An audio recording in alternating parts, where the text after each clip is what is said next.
Muito bem. Isaías capítulo 9, lendo a partir do verso 1, eu creio que vai aparecer no telão ali. Também tenho fé, e se não tiver você... Apareceu? Muito bem, está ali. Mas eu gostaria de encorajar você a manter a sua Bíblia aberta, tá bom? E você anotar, pegar um pedaço de papel, anotar em algum lugar alguns princípios sobre essa profecia messiânica, que nós voltamos os nossos olhos para ela hoje à noite. Diz assim: mas a terra que estava aflita não continuará a obscuridade.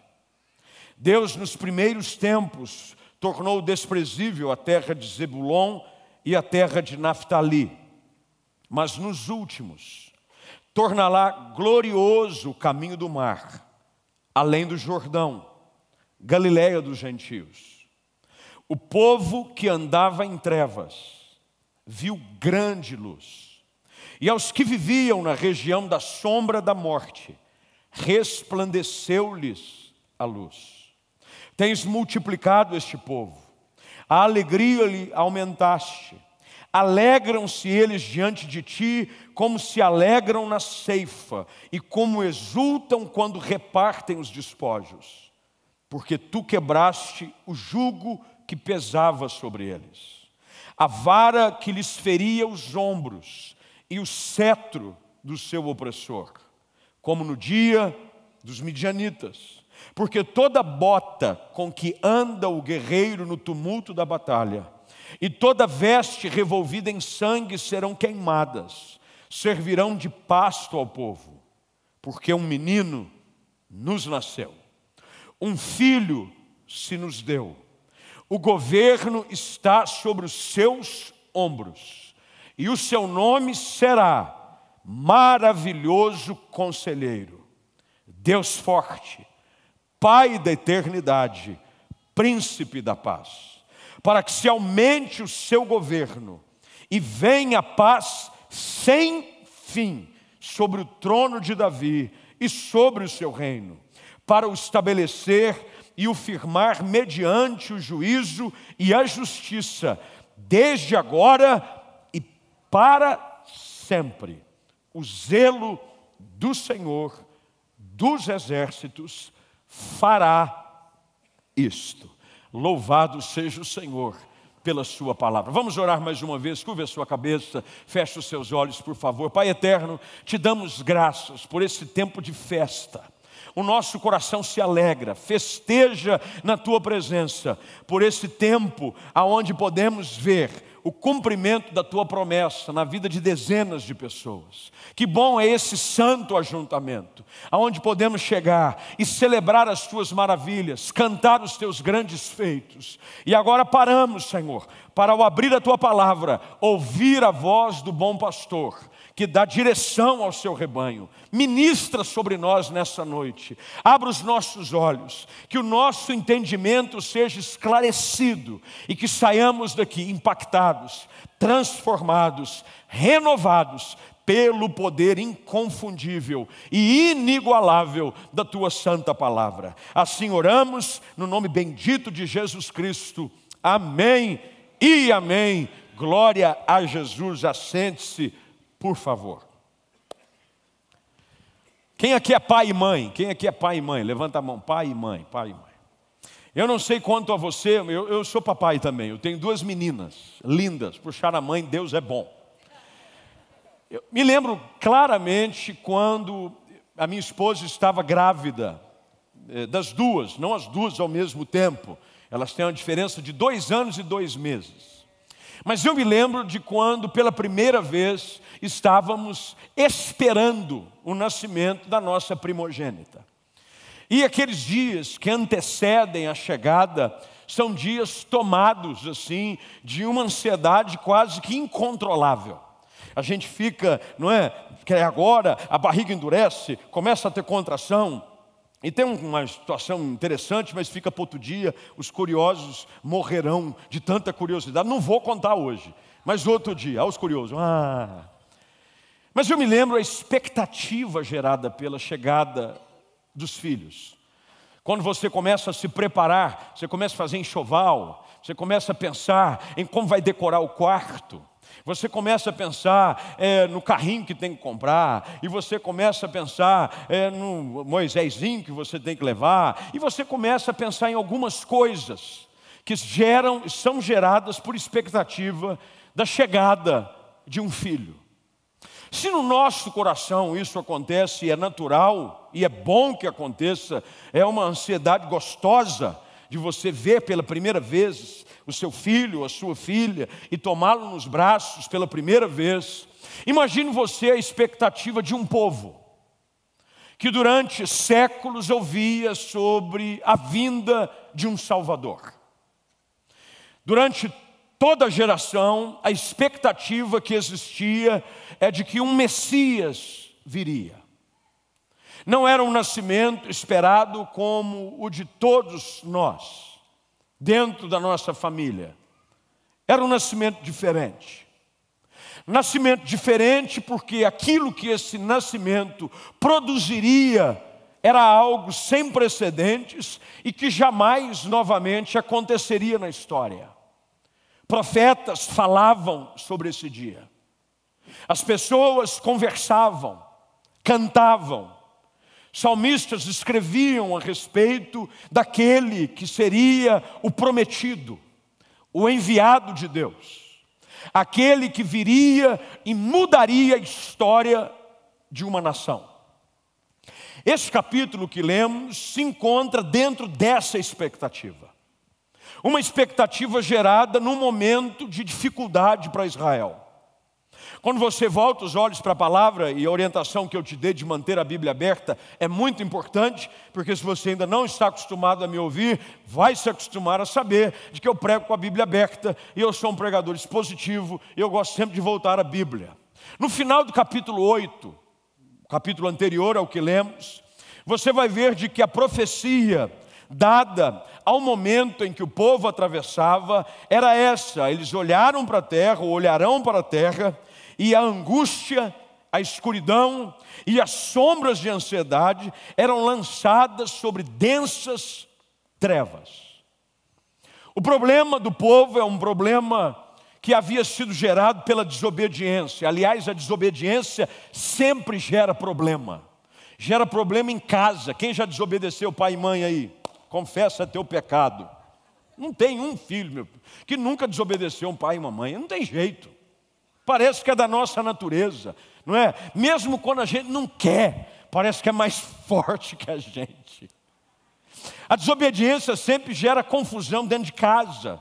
Eu me lembro das vezes que desobedeci meu pai e minha mãe, que o Senhor me ajude, me perdoe, já faz tempo isso, graças a Deus, e o fazia não por vontade própria, às vezes da nossa natureza, ou às vezes levado pelas circunstâncias, mas todas as vezes que eu desobedecia, eu me envolvi em encrenca. A encrenca era grande. Normalmente a minha mãe batia. Meu pai não era muito de bater. Quando meu pai batia, só Jesus para ajudar. Precisava clamar o povo, convocar a igreja para orar, porque a situação ia esquentar.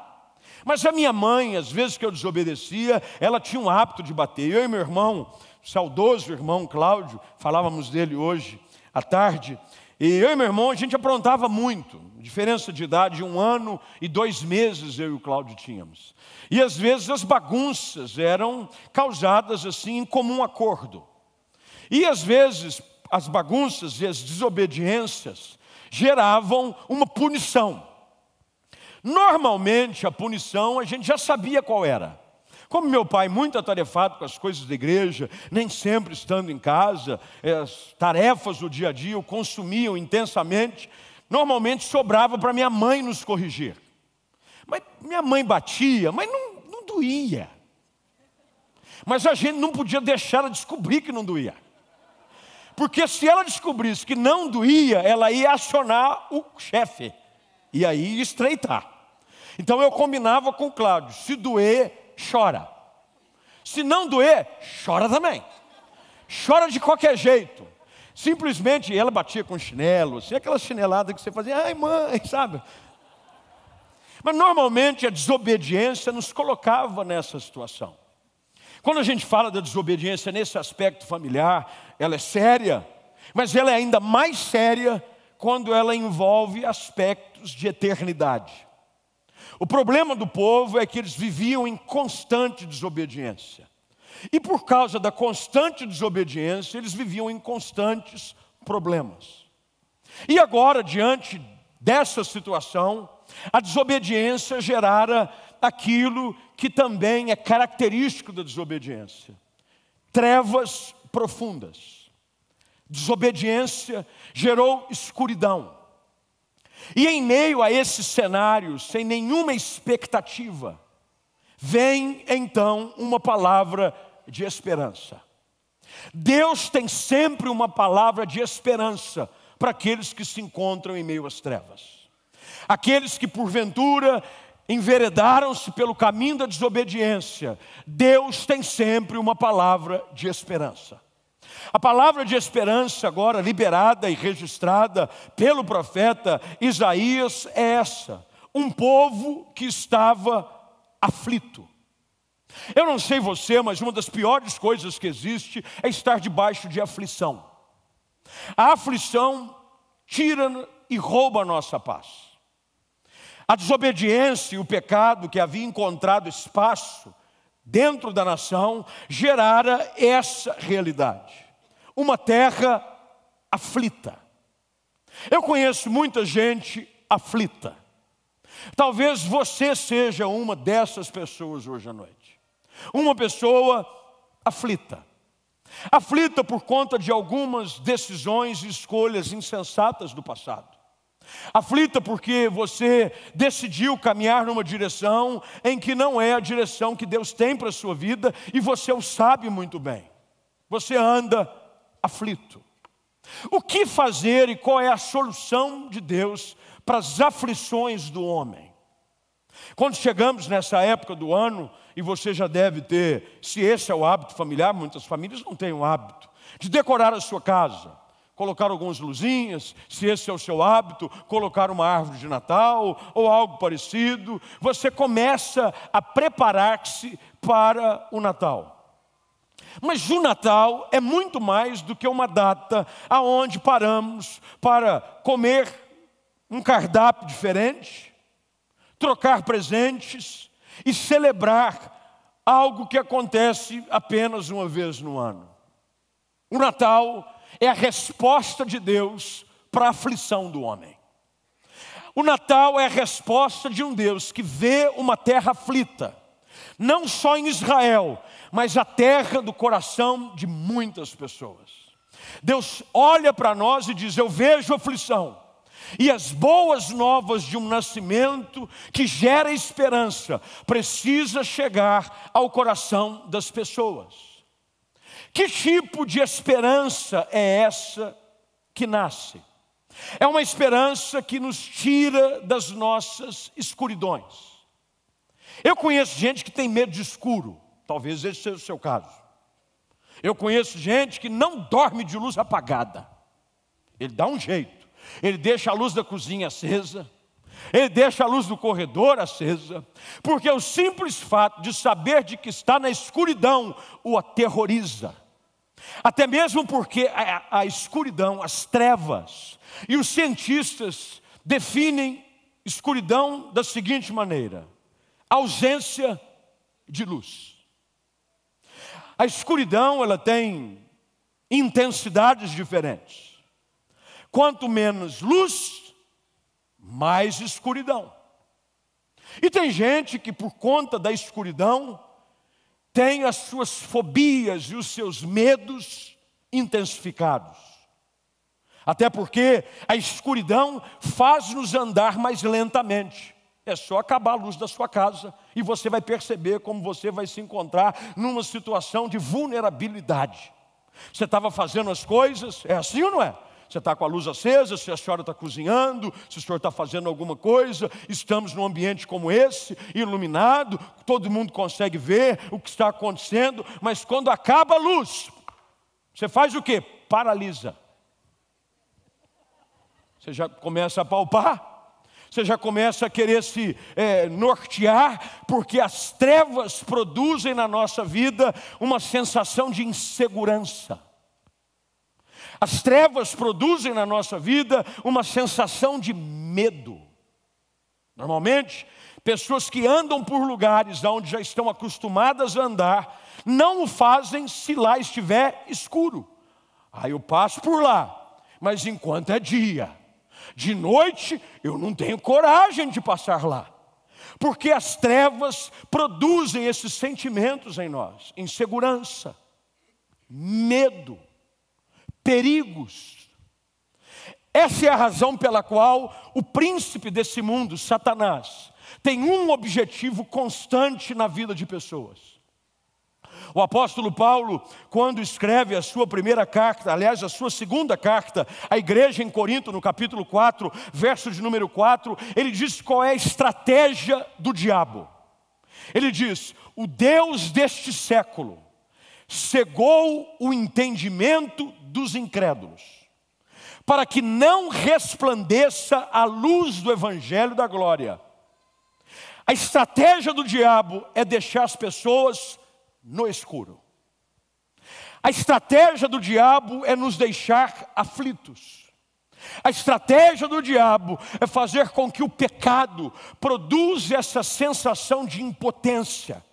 E não sabemos o que fazer. E então nos encontramos dentro daquilo que Isaías 9 diz: uma terra que estava aflita. Talvez hoje você esteja aflito. Talvez hoje você esteja aflito porque você não encontra direção em meio a esse momento de obscuridade o qual você enfrenta na vida. Talvez você hoje se encontre aflito porque você não encontra uma luz no fim do túnel. Dia desses eu lia sobre um terremoto que aconteceu, se não me falha a memória, no México. E conta a história de uma menina que sobreviveu aos desmoronamentos depois de dias. E depois de resgatada, todo aquele processo de rescaldo, onde as pessoas começam de uma forma cautelosa a tirarem os entulhos e a buscarem com cães farejadores alguma forma de encontrar vida em meio aos escombros. Aquela menina é encontrada, se não estou enganado, uns 3 ou 4 dias depois. E a pergunta é feita a ela: o que é que te fez continuar com esperança em meio aos seus escombros? Ela respondeu: eu via um facho de luz lá no fundo. Eu olhava ao redor e eu só via escuridão. Mas quando eu identifiquei um pequeno facho de luz, eu mantive os meus olhos nele, na esperança de que por aquele lugar alguém me ouvisse chamar, ou alguém me pudesse encontrar. Às vezes é assim. Estamos cercados de tantas coisas, de tanta escuridão. A luz da nossa vida parece ter apagado, como a energia numa noite chuvosa cessa na nossa casa. E os mais antigos, porque hoje, depois que inventaram o smartphone, ninguém mais acendeu vela em casa. Porque antigamente todo crente acendia vela em casa. Pelo menos no dia que acabava a energia. Acabava a energia, lá ia o crente acender a vela. Toda casa de crente tinha uma vela na gaveta. É ou não é? Normal. Uma vela e uma caixa de fósforo. Depois que inventaram a tecnologia, assim, aonde você pega, por exemplo, se eu fizer assim, ó, acendeu a luz. É ou não é? Você está no meio da escuridão, de repente você vem e está assim, e acende uma luz. E quando acende uma pequena luz, você já começa a se sentir mais seguro. Qual é a resposta então que Deus dá? E preste bem atenção àquilo que eu quero hoje expor à luz desse texto, por mais que o nosso tempo esteja escasso hoje à noite, mas eu pretendo, dentro dos minutos que tenho, terminar a minha aplicação hoje à noite, se Deus quiser. Se Ele não quiser, também a gente fica aqui. Olha qual é o desejo de Deus. A terra que se encontra aflita não continuará na obscuridade. O desejo de Deus é que as trevas não mais prevaleçam sobre a vida de ninguém. O Natal nada mais é do que a resposta de Deus para um povo que se conta aflito, em meio à escuridão, em meio às trevas, e diz: este não é o meu plano para você. Eu não quero que você continue em meio às suas trevas, em meio à sua escuridão. Eu tenho um plano de redenção. Eu tenho um plano que resgata você da sua realidade e te coloca num outro nível. O texto diz isso. A terra que se encontrava aflita não continuará na obscuridade. Esse povo, e olha o verso de número 2, por gentileza, diz que andava em trevas. Andava. Você sabia que você se acostuma a andar no escuro? Sabia disso ou não? Não sei se notaram, mas todas as vezes que a luz acaba, as nossas pupilas dilatam. É uma reação natural do nosso corpo. Quanto mais luz, mais as pupilas fecham. É uma proteção. A gente vai controlar a intensidade de luz que entra pela intensidade que está presente. Quando a luz acaba, e eu não sei se já notaram isso, no início você não consegue enxergar nada. Mas com o tempo, aquilo que te incomodava já começa a ficar um lugar confortável. As pupilas dilatam, e você que não enxergava nada, começa a enxergar alguma coisa.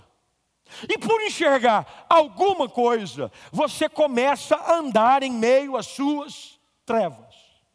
Quantas pessoas não andam no escuro? Estão no escuro na família, estão no escuro no casamento, estão no escuro na sua vida pessoal, porque simplesmente se habituaram a andar no escuro. Andam no escuro. No início se apalpavam, no início incomodava. No início dava até uma topada de dedo na beira da cama. Sabe aquela topadinha de dedinho que você dá? Parece que foi o inimigo que colocou o negócio ali. Você dá aquela que entorta o dedinho para trás. E você diz: oh Jesus. No início incomoda, mas com o passar do tempo, você se habitua a andar num ambiente de que não é o ambiente que Deus quer que você viva. E você começa a andar em meio às trevas, dando seus trupicões, dando seus arranhões, andando de vez em quando, se apalpando por ali. O povo andava em trevas. Essa é a realidade de toda pessoa sem Deus. Todos nós aqui, que ainda não encontramos Jesus Cristo, um dia andávamos em trevas. Achávamos que estávamos vivendo num ambiente ideal. Eu não sei se você já teve essa experiência de fazer um contraste da sua vida sem Jesus e com Jesus. Tem gente que achava que havia descoberto o sentido da palavra felicidade, mas até encontrar Jesus Cristo. Quando Jesus entra, você percebe de que aquele lugar aonde você julgava ser um lugar ideal, não é um lugar ideal. O povo andava em trevas, apalpando, tropicando, se machucando. Mas aí então vem esse plano. Ele viu grande luz. O que o texto nos revela é muito profundo. O texto diz de que há um Deus que enxerga a minha aflição, vê a minha realidade em meio à escuridão, sabe da minha dificuldade, mas Ele vem e se revela a nós. É por isso que Jesus, lá em João, capítulo de número 8, versículo de número 2, Ele fala sobre aquilo que Ele é. Ele diz: eu sou a luz do mundo. Quem me segue não andará em trevas. Está dando para entender a diferença? Um povo que andava em trevas, mas aí vem Deus no plano redentor, na pessoa de seu Filho Jesus Cristo, e diz: eu não quero que você ande em trevas, mas a única maneira de você não andar em trevas é encontrando a luz do mundo. E a luz do mundo tem nome, é Jesus Cristo de Nazaré. Quando eu encontro Jesus, eu não ando mais em trevas. É por isso que ao olhar o texto, ele diz que a ação da luz é essa, verso de número 4, e eu aplico o texto rapidamente sobre você, para que você possa aplicá-lo sobre a sua vida. Ele diz, porque tu quebraste o jugo que pesava sobre eles, a vara que lhes feria os ombros, e olha a palavra usada aqui, o cetro. Cetro é um instrumento em que alguns reinos usavam para definir autoridade e poder. Quando alguém assumia a função num trono, ou sobre alguma região em que lhe havia sido dada autoridade, um dos simbolismos usado para esse poder e autoridade era um cetro. Olha o que Deus está dizendo, e por favor entenda isso, porque só há dois tipos de governo que prevalecem sobre a vida de uma pessoa. Ou é o governo das trevas, ou é o governo da luz. Não tem como você estar no meio termo. Ou você está debaixo do cetro do opressor, e aquele que tem um cetro da autoridade, de opressão sobre a vida de uma pessoa, não é ninguém menos do que Satanás. E ele o faz nos colocando sobre o reinado do pecado.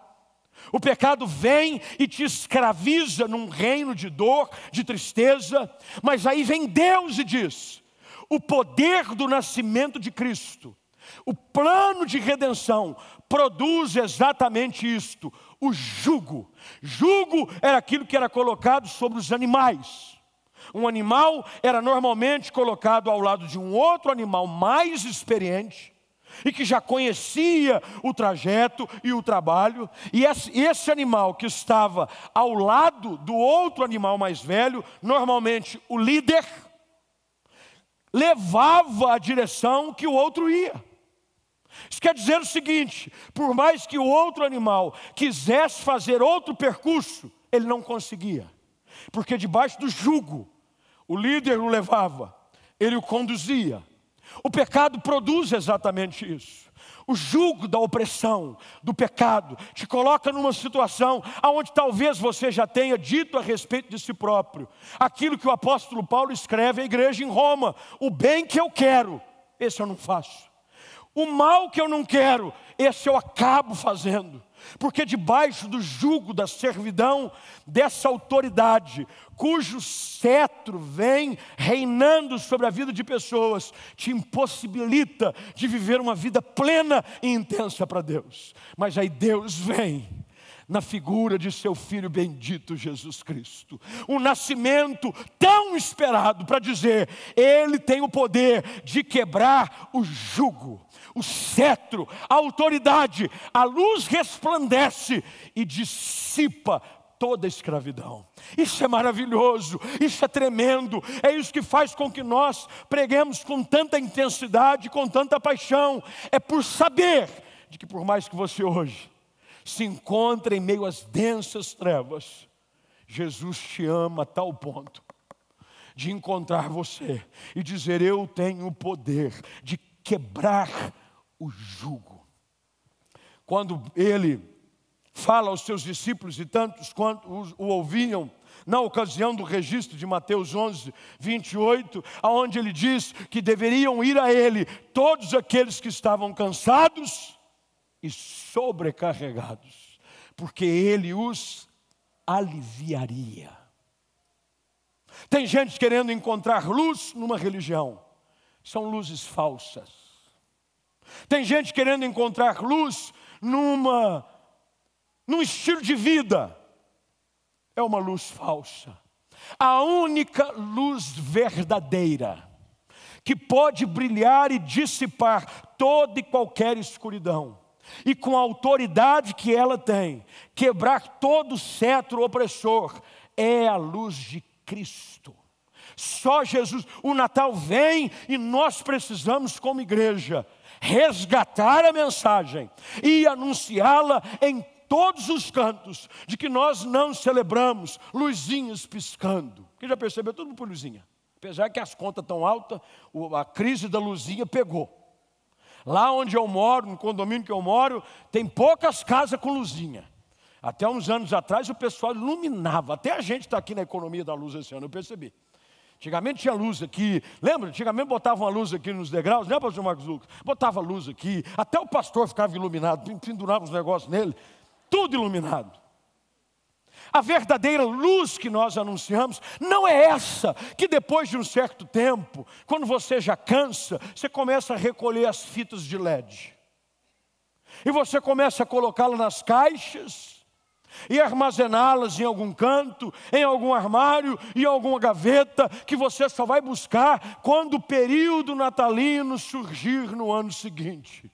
Não, a luz de Cristo quer brilhar, e brilhar intensa na sua vida, não só numa ocasião, não só num mês, mas todos os dias da sua vida, quebrando o cetro do opressor, e tirando o poder das guerras que a escuridão produz. Olha o que o texto diz no verso de número 5. Porque toda bota com que anda o guerreiro no tumulto da batalha, e toda veste revolvida em sangue, serão queimadas. As guerras. Tiago escreve no capítulo 4, e eu deixei anotado aqui, verso de número 1, olha a pergunta que Tiago faz. De onde procedem guerras e contendas que há entre vós? De onde, senão dos prazeres que militam na vossa carne? Todas as vezes em que eu continuar ainda preso à escuridão do pecado, haverá uma guerra dentro de mim. É uma guerra que não passa quando eu adquiro aquilo que eu tanto espero. É uma guerra que não passa quando eu permito com que o meu corpo usufrua dos prazeres que ele tanto anseia. É uma guerra que só pode ser vencida pelo Filho de Deus. É a única forma.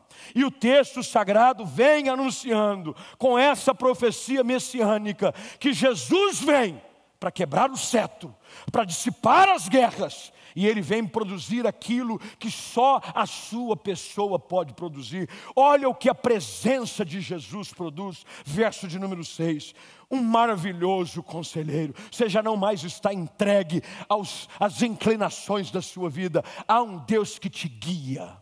Há um Deus que te direciona. Você encontra o bom pastor do Salmo 23 presente na sua jornada hoje. Ele se torna um Deus forte na sua vida. Isso quer dizer que por mais que as lutas venham, você não precisará mais temê-las, porque maior é o que está em vós do que aquele que está no mundo. O texto continua dizendo que o Natal afirma que vem o Pai da eternidade, é aquele que cuida de mim, não só hoje, mas que tem um plano de redenção eterno para nós. Não é um pai que cuida, e aqueles que são pais saibam que os cuidados paternos cessam depois de um tempo. A gente se preocupa, a gente cuida, mas não mais com aquela intensidade de pegar no colo, de dar mamadeira, de trocar a fralda, de se preocupar com qualquer tombinho. O texto diz de que é um pai eterno, que cuida de mim hoje, que cuida de mim amanhã e que cuidará de mim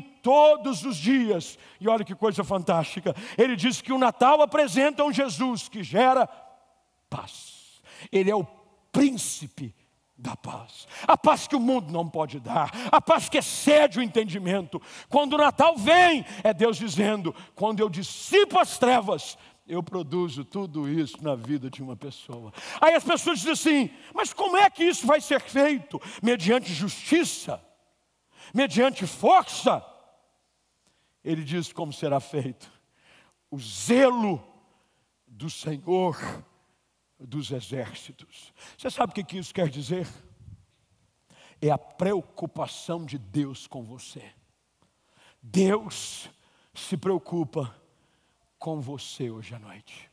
Deus sabe quantos aqui se encontram perdidos em meio à sua escuridão. Andam cambaleando, andando em meio às trevas, mas hoje, de uma forma tão intensa como foi anunciado pela primeira vez esse texto, Deus hoje ecoa sobre os nossos corações essa verdade. O povo que andava em trevas não precisa mais andar. A luz do mundo que é Jesus, e que diz: A luz resplandece nas trevas. Enquanto você não deixar Jesus resplandecer, é brilhar com toda a sua intensidade. É aquele brilho que rompe todas as manhãs no horizonte, depois de uma noite escura. Vem, rompendo como o sol da justiça. No horizonte de uma noite turbulenta e aflita, ele precisa brilhar, brilhar, brilhar de uma maneira tão intensa como a luz do pleno dia ao meio-dia, que tira toda sombra. Porque você sabia disso? A luz do meio-dia dissipa toda sombra. Ela vem de cima. Não sei se você já fez sua experiência. Em alguns momentos do dia, você consegue se ver na sombra. Enquanto o sol está fazendo o seu papel, enquanto a terra gira, você vai vendo que a sombra está em algum ponto. Mas de repente, a luz resplandece com a sua intensidade sobre as nossas cabeças. E as sombras dissipam-se. E o medo vai embora. E as aflições desaparecem. E você se torna então alvo de um Deus que tem o poder de mudar toda e qualquer história. Esse é o poder do Evangelho. Esse é o poder da mensagem do Natal. Esse é o poder de Jesus Cristo. Eu não sei qual a sua história hoje à noite. Eu não sei qual é a intensidade de luz que anda entrando. Pastor, ainda entra uma luzinha na minha vida. Eu conheço gente assim. Ah, pastor, não está tão escuro. Eu consigo ver um negocinho. Enquanto a luz de Deus não resplandecer com sua intensidade plena, você não vai descobrir o que é viver em pleno dia. Pleno dia. O apóstolo chega a dizer e convocar a igreja a essa responsabilidade de viver em pleno dia. Dia, aonde a luz de Cristo vem e resplandece e tira a escuridão, que tanto rouba a minha paz, que tanto gera medo no meu coração. A luz de Cristo vem e resplandece em meio às suas trevas. E você vê o plano perfeito de Deus cumprindo-se na sua vida, na pessoa de um menino. O texto termina com essa aplicação e eu termino com ele. Coloque-se de pé, por gentileza. Igual meu amigo Luciano diz, a gente pede para ficar de pé, mas só para causar aquela impressão que está acabando. Ele diz assim: o governo está sobre os seus ombros. O governo está sobre os seus ombros. Eu queria te fazer uma pergunta hoje à noite. Quem governa a sua vida? A luz do mundo ou a escuridão? O governo precisa estar sobre os seus ombros. O governo de Cristo precisa vir sobre a sua vida, sobre o seu casamento, sobre a sua casa. Cristo precisa ser Senhor absoluto e parar de viver uma vida com a luz do celular acesa. O que tem de gente vivendo assim? Pastor, eu até que eu estou me encontrando. Eu encontrei igreja, eu vivo algumas coisas do Evangelho, e eu ando assim meio que, ando em meio às trevas, de vez em quando brilha uma luz. Eu queria fazer uma experiência com vocês. Eu não combinei nada com ninguém. Eu não sei se você consegue fazer daí, Júnior. Apaga a luz do templo toda para mim, toda, até aqui de cima. Geral, pode apagar, fica com medo não, irmão. Seus irmãos que estão com medo dizem: ai meu Deus do céu. Fica calmo, nós estamos aqui, não vai dar chilique, pelo amor de Deus. Apaga. Pode apagar, geral. Acende, está escuro, gente? Você está um pouco mais desconfortável do que estava antes? Normal. E tem gente que vive assim, ó, daqui um pouco. Eu estou vendo ali o corredor, a luz do hall está acesa. Aí de repente você começa até a viver a intensidade do evangelho assim, ó. Você acende uma luz. Eu não conseguia ver o rosto de ninguém. Já estou conseguindo ver. Aí tem gente que acha que isso, tá bom. Tá ótimo assim. Faz favor para mim, Júnior, acende só uma fileira de luz. Aí diz assim, opa, agora está melhor. Poxa vida, estava só com a luzinha do celular, ó como melhorou. Nossa, minha vida agora está uma bênção. Acende mais uma fileira, por favor. Aí você diz, nossa, agora pronto. Agora, meu Deus do céu, não mais trevas. Só que você ainda vê algumas sombras. Você vê algumas coisas que acende mais uma fiada, mais outra, mais outra, mais outra, mais uma. A Bíblia diz que a vereda do justo é como a luz da aurora. Ela tem que brilhar mais.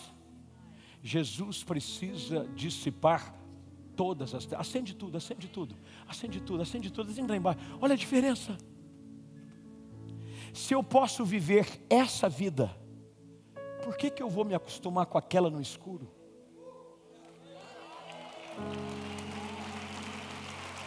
Por quê? Tem gente que está dizendo assim, eu posso ter isso, e vivo com a luzinha do celular. O que Jesus tem para fazer na sua história é pleno, é completo. Jesus quer mudar a história da sua casa, da sua família, no seu trabalho, na sua vida espiritual. É vida toda transformada, mas a luz de Cristo precisa resplandecer. Hoje à noite eu quero orar com você. Eu quero orar com todos quantos hoje à noite aqui chegaram e sabem que andam caminhando no escuro. Você sabe. O Espírito de Deus tem falado com você. Enquanto eu aqui pregava, uma voz ecoava na sua alma, e não era minha, era o Espírito Santo, dizendo, até quando você vai andar no meio das trevas?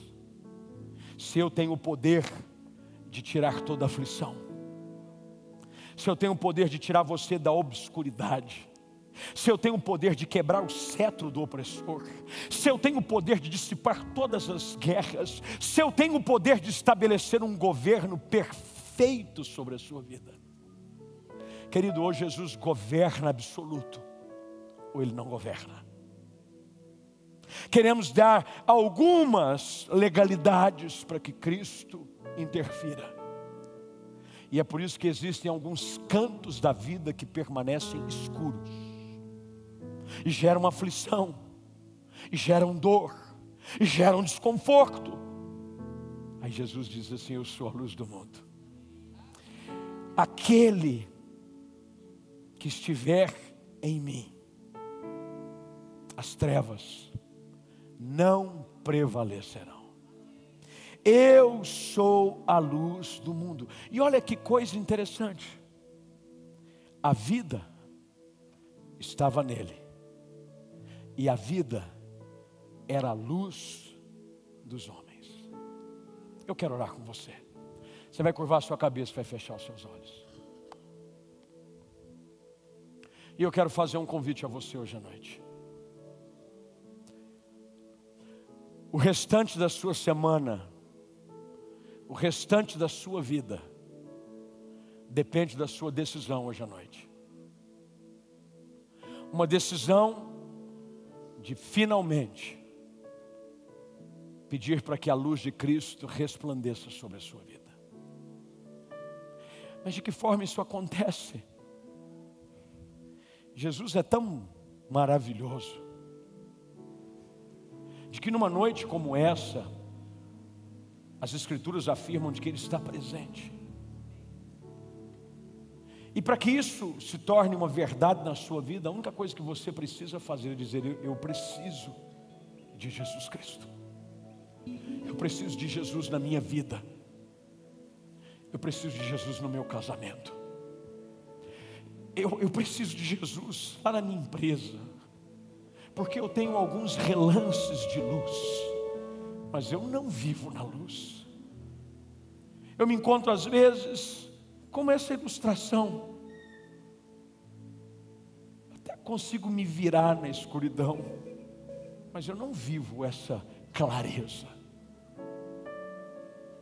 Se Deus falou com você, não há por que você viver mais um dia sequer em meio às trevas. Você hoje pode sair daqui para viver em plena luz. E para isso você só precisa, aí onde você está, no seu lugar, me acompanhando em casa, dizer: eu preciso da luz de Cristo na minha vida.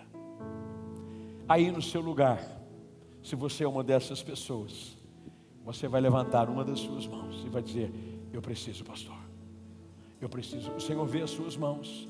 Levante a sua mão. Eu não vejo você em casa, mas Jesus te vê aí. Levante as suas mãos. Será que você poderia, você que levantou a sua mão, pedir licença do seu lugar? Vem aqui na frente. Ah, pastor, precisa. Toda decisão, ela precisa estar envolvida de uma ação. Toda decisão. Aí eu decido, mas eu não saio do lugar. Não funciona.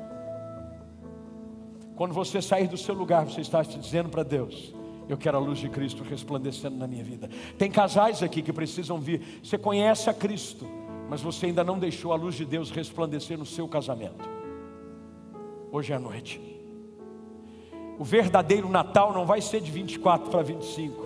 Ele hoje é verdadeiro na sua vida nessa noite. Para nós hoje é Natal. Para nós hoje é Natal. Porque a mensagem do Natal se cumpre sobre a sua vida. Vem para cá. A luz resplandece em meio às trevas. Para que andar no escuro, se você pode andar em plena luz? Vem para cá. Vem para cá.